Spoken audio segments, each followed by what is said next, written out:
여기에 모인 여러분들을 주님의 이름으로 축복합니다. 우리 함께 사도신경으로 우리 신앙을 고백하시겠습니다.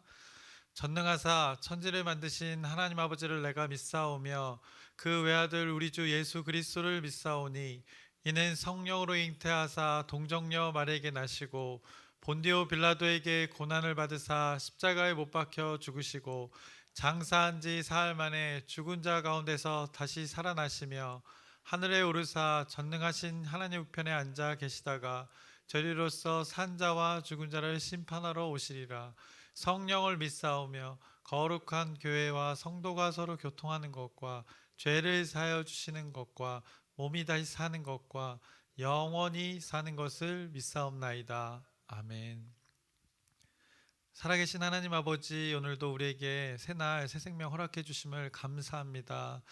우리 일상 가운데 많은 우연들이 일어납니다. 하지만 그것은 우연을 가장한 필연이었음을 말합니다. 그것이 또 은혜였다고 말합니다. 하나님의 섭리 가운데, 하나님의 은혜 가운데 오늘 하루도 살아가게 해주시옵소서. 이미 베풀어 주신 그 은혜를 누리며 살아가게 해주시옵소서. 하나님과의 관계를 늘 기억하면서 그 친밀하게 하나님께서 다가오시는 그 함께 하시는 그 하나님을 기억하며 우리 또 늘 하나님을 가까이 하는 귀한 삶 살아가게 해주시옵소서. 예수님의 이름으로 기도드렸습니다. 아멘.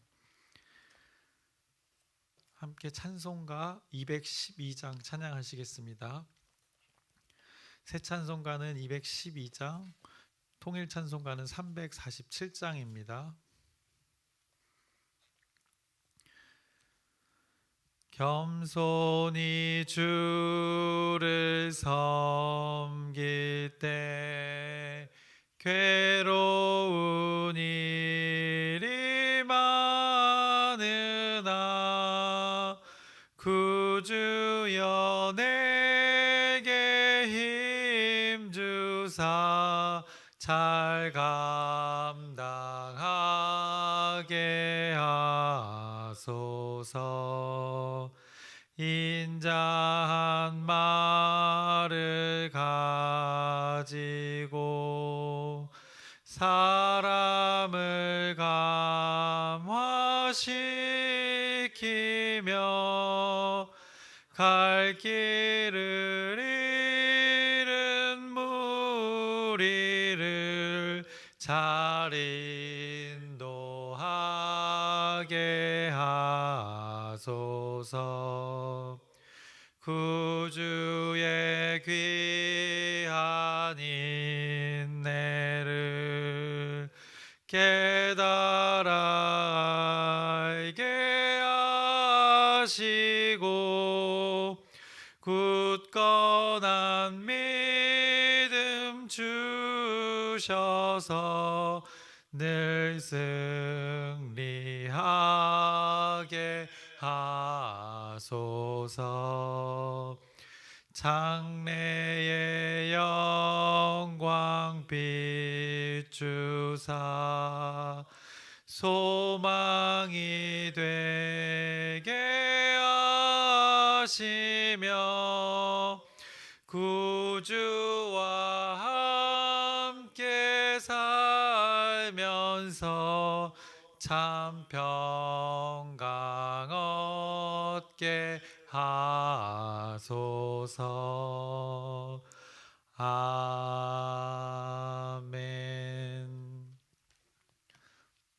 오늘 함께 나누실 말씀은 열왕기상 22장 9절부터 18절까지의 말씀입니다.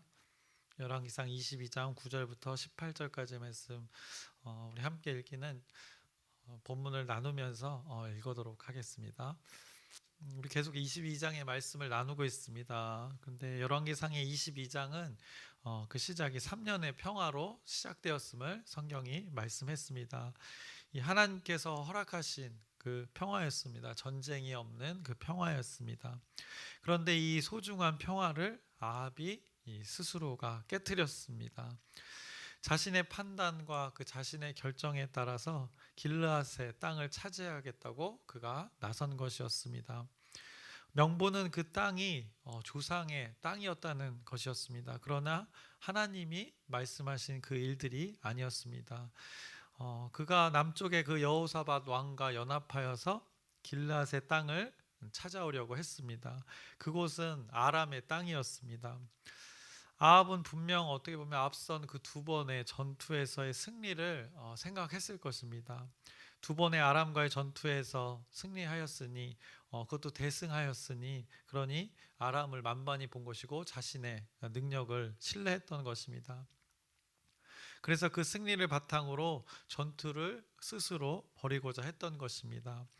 전쟁을 시작하기 전 그 여호사밧의 요청이 있었습니다. 그것은 하나님께 묻자는 것이었습니다. 하나님의 뜻과 그 하나님의 마음을 들어보자는 것이었습니다.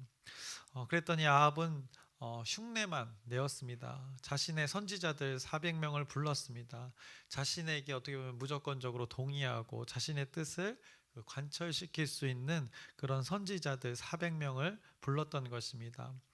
하나님의 뜻을 진정으로 올바르게 묻는 그 선지자들이 아니었음을 그 여호사밧의 말에서 우리는 발견했었습니다. 그 400명의 선지자들의 예언을 듣고는 여호사밧은 이 사람들 외에 라는 말을 했고 또 물을 만한이라고 이렇게 이야기했었습니다. 그리고 특별히 선지자 앞에 여호와라는 그 단어를 붙여서 여호와 하나님의 선지자를 따로 찾았던 것을 우리가 어제 말씀에서 확인했습니다. 아합이 데리고 온 그 400의 선지자들은 가짜라는 말을 하고 있는 것이었습니다. 더군다나 아합의 말에서 그들이 올바르지 않다는 것을 우리가 또 알 수 있었습니다. 그래서 8절의 말씀을 통해서 우리가 보면 아직 하나님의 선지자가 있다고 그가 고백했습니다. 그를 통해 여호와께 물을 수 있다고 했습니다. 그런데 그건 싫다는 것입니다. 그것은 결국 하나님의 선지자를 부르지 않았고 여호와께 묻지 않았다는 반증이 되는 것입니다. 만약에 그런 하나님의 선지자가 오게 되면 자꾸 자기에게 흉한 일만 예언을 한다는 것이었습니다. 여호와 하나님의 선지자가 흉한 일을 말한다는 것은 그 흉한 일이라는 것이 하나님과 무관한 일이라는 것을 그가 깨달아야 하는데 자꾸 안 좋은 일이라고 받아들인 것입니다. 그래서 그를 통해서 하나님의 선지자를 통해서 하나님의 뜻을 묻지 않고 자신의 판단과 또 자신의 말에 동의하는 그 선지자들만 불렀던 것을 우리가 성경을 통해서 확인했습니다. 결국 하나님의 뜻을 진정으로 묻는 그 선지자를 찾아가 확인하는 것이 아니었고 늘상 자신의 말에 동의하고 그것을 이용해서 아첨하는 선지자 400명을 그가 곁에 두었음을 확인했습니다. 아합이 미가야를 가리키면서 그가 흉한 예언을 한다고 그를 미워한다고 했었습니다. 그랬더니 여호사밧이 그 8절 마지막 부분에 그런 소리는 하지 말라며 염려를 했습니다. 그의 행동에 대해서 염려하고 있는 것입니다. 그리고 이제 오늘 본문의 말씀 이 9절로 이어지게 됩니다. 그래서 9절의 말씀을 보시면 이스라엘의 왕이 한 내실을 불러 이르되 이물라의 아들 미가야를 속히 오게 하라 하니라. 미가야 선지자를 이제 불러오라고 합니다. 그리고 아합과 이제 여호사밧 앞에서는 그 선지자들이 앞서 모였던 선지자들이 예언을 하고 있었습니다. 그 중에는 이제 시드기야라는 선지자가 있었습니다. 그 자가 예언하기를 이제 아람을 공격하면 반드시 승리한다는 것이었습니다. 그리고 왕들 앞에서 예언하던 모든 선지자들도 그와 같이 나머지 그 많은 400명의 선지자들도 예언하기를 시드기야의 선지자를 따라서 아합이 승리할 것이다라고 그에게 전달하였습니다. 여호와께서 그 성읍을 왕의 손에 넘기실 것이라고 그들 모두가 한 입을 모아서 예언했습니다. 이것이 이제 10절부터 12절의 말씀에 나타나 있습니다. 이스라엘 왕과 유다의 여호사밧 왕이 왕복을 입고 사마리아 성문 어기 광장에서 각기 왕자에 앉아 있고 모든 선지자가 그들의 앞에서 예언을 하고 있는데 그나아나의 아들 시드기야는 자기를 위하여 철로 뿔들을 만들어 가지고 말하되 여호와의 말씀이 왕이 이것들로 아람 사람을 찔러 진멸하리라 하셨다 하고 모든 선지자도 그와 같이 예언하여 이르기를 길르앗 라못으로 올라가 승리를 얻으소서 여호와께서 그 성읍을 왕의 손에 넘기시리다 하더라라고 이렇게 그 많은 선지자들이 그 둘 왕 앞에서 예언하는 모습을 보게 됩니다. 이들 선지자들의 예언은 사실 아직 분명한 진위가 가려지지 않은 것입니다. 그들의 예언이 진실된 예언인지 아닌지 여호사밧의 요청에 그 하나님의 선지자가 도착하기, 그 미가야가 도착하기 전까지는 아직 불확실한 예언이 되는 것입니다. 왜냐, 이들은 늘상 그 아합의 원함과 아합의 판단에 동조해서 판단하는 자들이었기 때문입니다. 아합에게 그 흉한 하나님의 말씀이 어떤지, 흉할 수도 있고 길할 수도 있는데, 그 사람에게는 그렇게 될 수 있는데 늘상 아합에게는 길한 예언만 했기 때문입니다. 오늘 새로 등장한 시드기야 선지자도 어떤 자인지 모릅니다. 갑자기 등장했습니다. 이 선지자의 말도 검증을 해봐야 되는 것입니다.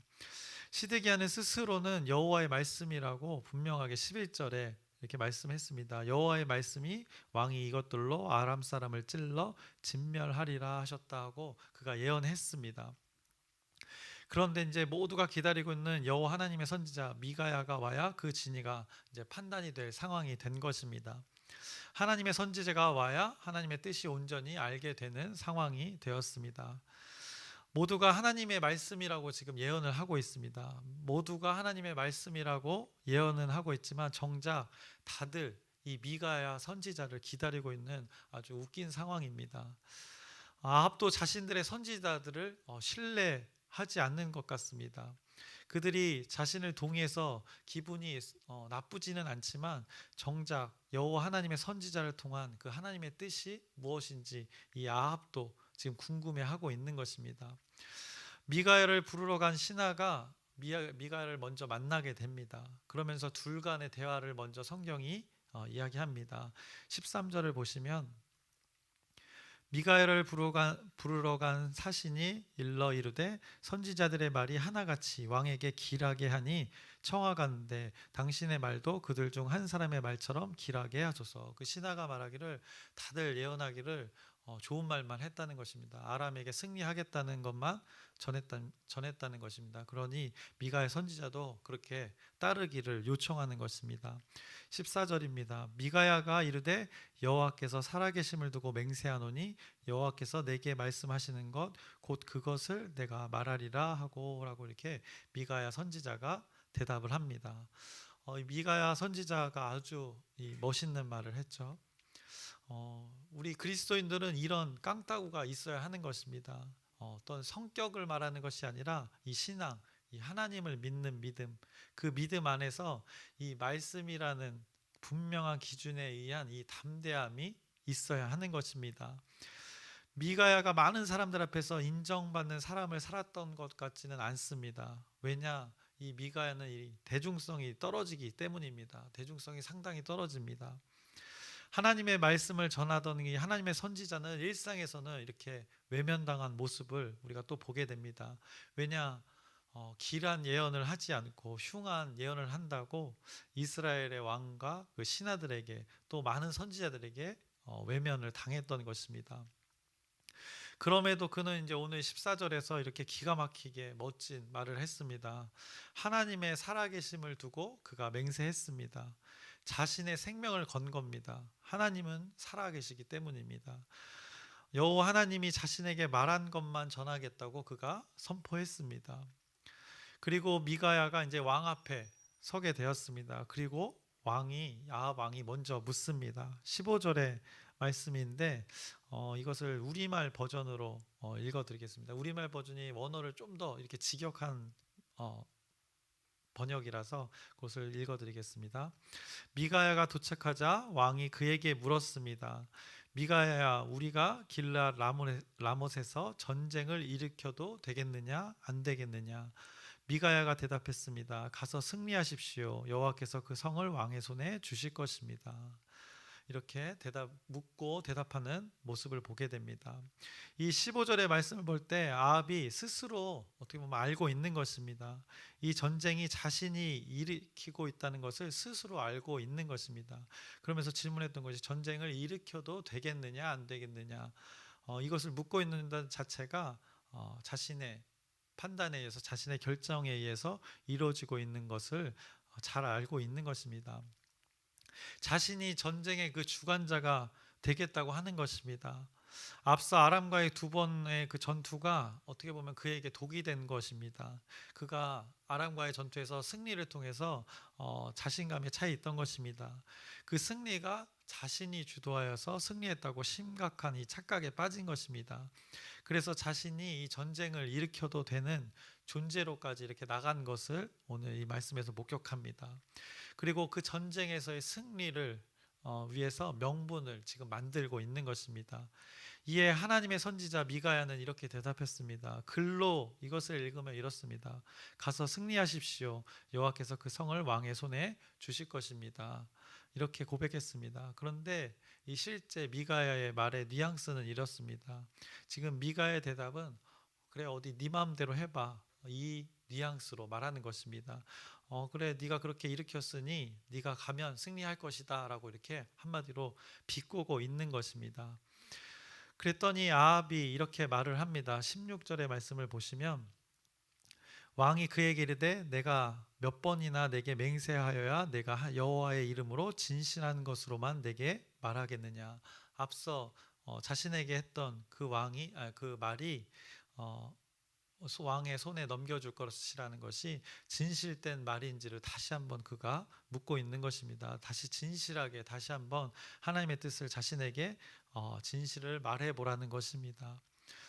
이제 아합이 어느 정도 다 알고 있는 것입니다. 자신이 지금 어떤 선택을 하고 있는지, 이 모든 일이 누구의 생각에서 시작된 일인지 자신도 다 알고 있는 것입니다. 그런데 희한하게도 한 가지 모르는 것이 자신이 하는 일들이 이 죄인의 죄악된 행위라는 것을 모르는 것입니다. 이것이 아합의 지금 영적 상태입니다. 진실한 말을 요청한 그 아합에 대해서 이제 미가야가 진실을 이제 선포합니다. 17절의 말씀입니다. 그가 이르되 내가 보니 온 이스라엘이 목자 없는 양같이 산에 흩어졌는데 여호와의 말씀이 이 무리에게 주인이 없으니 각각 평안히 자기의 집으로 돌아갈 것이니라 하셨나이다 라고 미가야는 자신이 그 본 환상에 대해서 분명하게 그 아합에게 이야기해 줍니다. 이스라엘이 목자가 없는 양같이 흩어진다는 것입니다. 그리고 분명하게 언급합니다. 이 무리에 주인이 없다는 것입니다. 그래서 이스라엘 백성이 흩어지게 될 텐데 그 이유가 앞서 말씀드렸듯이 그들에게 주인이 없다는 것입니다. 결국 여호와 하나님이 그들에게 없다는 것을 지금 선포하는 것입니다. 하나님의 말씀을 듣지 않고 하나님의 말씀과 무관한 삶을 살아가는 이스라엘의 왕 그 아합을 질책하고 책망하고 있는 것입니다. 이스라엘 왕으로서의 역할을 하지 않음을 지금 책망하는 것입니다. 그가 왕으로서 많은 역할들을 했었습니다. 그것이 후에 오늘 22장 39절을 보시면 이렇게 말씀합니다. 22장 39절의 말씀. 아합의 남은 행적과 그가 행한 모든 일과 그가 건축한 상하궁과 그가 건축한 모든 성읍은 이스라엘 왕 역대지략에 기록되지 아니하였느냐라고 이렇게 고백합니다. 그 세상에서 보기에 그 왕으로서의 역할들은 많이 감당했던 것입니다. 세상에서의 기준에서 보면 그가 많은 행적을 남겼다고, 그것은 역대 지략에 기록되어 있다고 합니다. 그런데 성경의 관심사 이 열왕기서에 그 계속해서 그 주제, 그 하나님과 왕 이스라엘 왕과 하나님과의 관계, 이 하나님의 말씀을 듣고 그대의 그 말씀대로 이스라엘 왕이 행하는가, 그에 대한 평가가 지금 오늘 내려지고 있는 것입니다. 그 신명기에 주셨던 그 율법이 계속 흐르고 있습니다. 쉐마 이스라엘, 하나님의 말씀을 청종하고 있는가. 이 열왕기서 백성들보다 특히 이스라엘의 왕들에 대한 삶을 이 하나님의 말씀의 기준에서 평가를 어김없이 오늘도 하고 있는 것입니다. 그래서 미가야의 그 진실된 선포에 아합은 그 놀라서 겸비하면서 앞서 겸비했던 것처럼 돌이켰을까요? 18절에 이렇게 대답합니다. 이스라엘의 왕이 여호사밧 왕에게 이르되 저 사람이 내게 대하여 길한 것을 예언하지 아니하고 흉한 것을 예언하겠다고 당신에게 말씀하지 아니하였나이까 라고 그가 고백합니다. 네, 그럴 줄 알았다는 것입니다. 또 저렇게 나에게 자신에게 흉한 것을 말한다는 것입니다.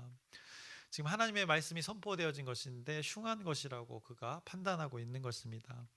하나님의 선지자가 흉한 것을 말한다는 것, 이 하나님의 말씀이 주어졌는데 흉하다고 판단하는 것은 그 대상이 그 죄악 가운데 있다는 것을 말해주는 것입니다. 그런데 아합이 이것을 깨닫지 못하고 있는 것입니다. 아합 왕의 영적 상태, 이스라엘 왕의 영적 상태가 이렇다는 것입니다. 그가 앞서 겸비하여서 하나님께 인정하는 그 회개의 순간이 있었지만 다시 오늘 도루묵이 되었습니다. 어찌 보면 다윗 왕과 결정적인 차이가 여기에 있는 것입니다. 이스라엘 나라에서 다윗이 왜 그렇게 대단한 존재입니까? 그가 탁월했던 것 중에 하나가, 많은 것들이 있지만 그 중에 하나가 바로 이 하나님 앞에서의 진실된 돌이킴이 다윗에게는 있었던 것입니다. 그 돌이킴에 대한 성경의 많은 고백들이 진실되었기에 성경에 많은 기록으로 남겨진 것입니다. 하나님께서는 그의 고백을 기억하고 싶으셨던 것입니다. 그리고 하나님을 믿는 자들에게 그것이 계속 이어지길 원했던 것입니다.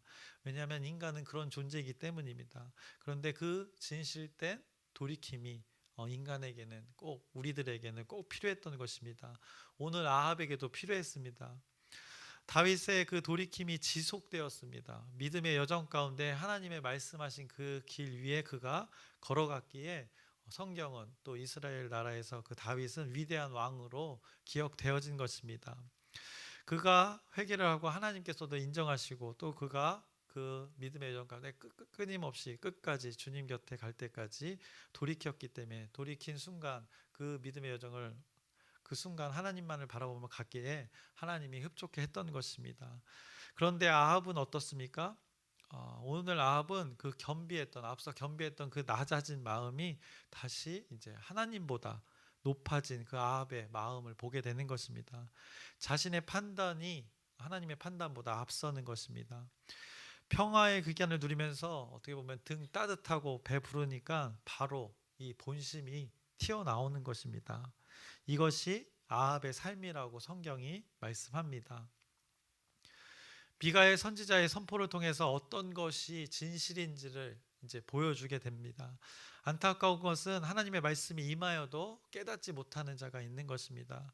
자신의 죄악을 깨닫지 못하고 있습니다. 알면서도 무시하고 거부하고 자신의 것을 계속해서 추구하는 그 아합을 보게 됩니다. 그래서 그가 아는 것이 아니었습니다. 결론적으로 그 하나님의 말씀을 알맹이를 전혀 모르고 있는 것이었습니다. 그래서 오늘 본문의 말씀에서 진위는 분명하게 가려졌습니다. 400명가량의 그 선지자들의 예언과 시드기야의 예언은 여호와 하나님께서 아합 왕에게 승리를 주셨다는 것이 그의 또 예언이었습니다. 하지만 여호와의 선지자라 불리는 그 미가야를 만나게 됐고, 그를 통해 들었던 진정한 하나님의 뜻은 이스라엘 나라의 목자가 없다는 것이었습니다. 이제 하나님의 선지자를 기다렸던 것이 통해서 그 선포가 되었지만, 이제 이후에 또 일어나는 일들을 통해서 그 진위가 또 한번 분명하게 밝혀지게 될 텐데, 오늘 선포된 그 환상은 이스라엘 나라에 목자가 없다는 것이었습니다. 그리하여서 그들이 그 유리하는 양떼들처럼 각기 흩어지게 된다는 것입니다. 양떼들은 무리지어 이렇게 생활하게 되는데 그들을 이끄는 목자가 없어서 그 양들이 흩어지게 된다는 것입니다. 이스라엘 나라를 생각해 봤을 때 그들을 하나님께로 온전히 이끌 그 왕이 없었음을 성경이 말씀하는 것입니다. 그리고 그 아합 개인에게는 이스라엘 왕으로서의 그가 갖추어야 할 그 분명한 기준, 하나님의 말씀이 없었던 것을 하나님께서 책망하고 계십니다. 아합이 전쟁에 나가기 위해서 왜 주저주저 했습니까? 왜 여호사밧의 그 요청을 들었을까요? 그냥 무대뽀로 나가면 되지 왜 그가 자신의 선지자도 불러보고 반복된 그 여호사밧의 요청에 응했을까요? 그는 자신의 판단에 그 근거가 없었기 때문입니다. 자신의 판단이 불확실했던 것입니다. 명분은 일단 세웠으나 그 전쟁에 대한 승리의 근거가 자신에게 없었던 것입니다. 반면 미가야는 자신의 판단에 이 확신을 가졌습니다. 400명의 선지자가 예언을 했다는 소리를 들었어도, 시드기야가 예언을 했다는 소리를 들었어도 그가 홀로 하나님의 말씀을 대언하는 것을 목격하게 됩니다. 아합에게 그 비꼬면서 이야기했습니다. 네, 그렇게 왕이 이기실 것입니다 라고. 했지만 다시 아합은 그에게 물었던 것입니다. 진실이 무엇이냐고 그에게 물었던 것입니다. 이 미가야의 그 근자감, 이 자신감은 무엇이었을까요? 그 담대함은 무엇이었을까요? 분명한 근거가 있었기 때문입니다. 하나님의 말씀이라는 그 분명한 기준이 있었기 때문입니다. 그것이 기준과 근거가 되어서 미가야 선지자가 확신하고 그렇게 담대하게 많은 사람들 앞에서 담대할 수 있었던 것입니다. 이렇게 믿음은 근거가 있어야 확신이 되는 것입니다. 하나님의 말씀을 그가 소유했기에 그가 확신할 수 있었던 것입니다. 그가 하나님께서 보여주신 환상을 그것을 근거로 제시했습니다. 그가 하나님의 말씀에 귀 기울였기에 하나님께서 그런 환상을 보여주신 것입니다. 그가 하나님의 말씀을 사모했기에 그가 그 환상을 보게 되고 담대히 그것을 근거로 선포할 수 있었던 것입니다. 하나님의 말씀이 그에게 임할 수밖에 없는 구조입니다. 여러분은 오늘 본문의 말씀을 제가 쭉 이렇게 읽어갔는데 오늘 말씀 중에 어떤 말씀을 여러분이 붙드셨으면 좋겠습니까? 저는 오늘 여러분이 14절의 말씀을 붙드셨으면 좋겠습니다. 14절의 말씀을 제가 다시 한번 읽겠습니다. 미가야가 이르되 여호와께서 살아계심을 두고 맹세하노니 여호와께서 내게 말씀하시는 것 곧 그것을 내가 말하리라 하고라고 말씀했습니다. 이것을 붙으셨으면 좋겠습니다. 미가야에게 하나님의 환상이 있었고 말씀이 임했었습니다. 동일하게 우리들에게 여러분에게 저와 여러분에게 하나님의 계시가 있었습니다. 그 하나님의 특별 계시, 그 성경이라는 하나님의 말씀을 저와 여러분에게 이렇게 소유하게 했습니다. 계시는 이게 밝혀서 보게 한다는 것입니다. 이 세상을 살아가는 원리를 밝혀서 보게 하신다는 것입니다. 이 성경을 통해서 이 특별 계시를 통해서 그렇게 보게 하신다는 것입니다. 이 하나님의 말씀을 통하여서 그 육의 세상을 영의 눈으로 바라보게 하신다는 것입니다. 미가야가 하나님의 말씀을 대언함으로 당시의 세상을 어떻게 살아가야 할지, 이스라엘의 왕이 어떻게 살아가야 할지를 선포하면서 깨우치게 했습니다. 듣는 자에게 선포에 대한 그 몫이 주어진 것입니다. 하나님께서는 동일하게 우리에게 또 몫을 주셨습니다. 이 시대 이 시간에 어떻게 살아가야 할지 이 성경이라는 이 특별 계시를 우리에게 주셨습니다. 성경을 통해서 친절히 알려주셨습니다. 내비게이션처럼 앞으로 이뤄질 일들 또 살아갈 일들 가운데 전방 몇 미터 앞까지 그 소리와 화면으로 친절히 이렇게 가이드 해줍니다. 여러분의 삶을 하나님의 말씀으로 가이드 해주고 계십니다. 이 가이드의 안내에 따라서 여러분이 가시면 그것이 복이고 평안이 되는 줄 압니다. 그래서 하나님의 말씀이 근거가 되면 확신이 있고 또 거리낌이 없고 분명하고 담대하게 되는 것입니다. 그래서 삶이 단순해지는 것입니다. 그래서 여러분들이 우리 공동체가 이 하나님의 말씀에 근거한 확신으로 오늘 미가야처럼 대중성이 없지만 외롭지만 홀로지만 담대하게 그 하나님의 말씀을 살아내며 귀한 하루 살아가시기를 주님의 이름으로 축원합니다. 기도하겠습니다. 살아계신 하나님 아버지, 많은 선지자들이 하나님의 말씀이라고 선포하였습니다. 그러나 모두가 기다렸던 그 여호와 하나님의 선지자가 있었습니다. 그를 통해 진실이 선포되었습니다. 하나님의 말씀이 무엇인지 선포되었습니다. 동일하게 우리 가운데 하나님이 주신 그 하나님의 계시 성경이라는 하나님의 말씀이 있습니다. 우리 삶 가운데 이 육의 세상을 살아갈 때 이 영의 말씀으로 분별하여서 살아가게 하여 주시옵소서. 우리에게 주어진 이 계시를 통하여서 이 세상을 살아갈 때 하나님께서 밝히 보여주시옵시고 세상의 욕망을 좇지 않고 하나님의 말씀, 영의 말씀, 그 하나님의 가치관을 따르는 오늘 귀한 하루 되게 하여 주시옵소서. 예수님의 이름으로 기도드렸사옵나이다. 아멘. 하늘에 계신 우리 아버지여, 이름이 거룩히 여김을 받으시오며 나라의 마옵시며 뜻이 하늘에서 이루어진 것 같이 땅에서도 이루어지이다. 오늘날 우리에게 일용할 양식을 주옵시고 우리가 우리에게 죄진 자를 사하여 준 것 같이 우리의 죄를 사하여 주옵시고 우리를 시험에 들게 하지 마옵시며 다만 악에서 구하옵소서. 나라와 권세와 영광이 아버지께 영원히 있사옵나이다. 아멘. 우리 계속해서 우리 나누는 기도 제목입니다. 어젯밤에도 우리가 나눴고 침례교 연합 기도회가 밤 8시에 또 이곳에서 온라인으로 함께 합니다. 그것 가운데 하나님이 주시는 은혜를 여러분이 충분히 누리시길 바랍니다. 이를 위해서 여러분의 기도 부탁드립니다. 또 아프신 분들이 있습니다. 또 요양병원에서 또 입원하셔서 또 치료 중이고 회복 중인 우리 지체들이 있습니다. 또 수술하고 회복에 있는 또 형제자매들이 있습니다. 또 그리고 아프지만 또 견디면서 지내는 우리 지체들이 있습니다. 이 모든 지체들을 위해서 영육 간에 강건하고 그 하나님의 회복이 있기를 여러분의 기도 부탁드립니다. 그리고 여러분의 각자의 기도 제목을 하나님께 아뢰고 또 우리가 하나님 뜻 안에서 모든 것이 이루어지길 소망하면서 우리 주여 크게 한번 부르짖고 함께 기도하시겠습니다.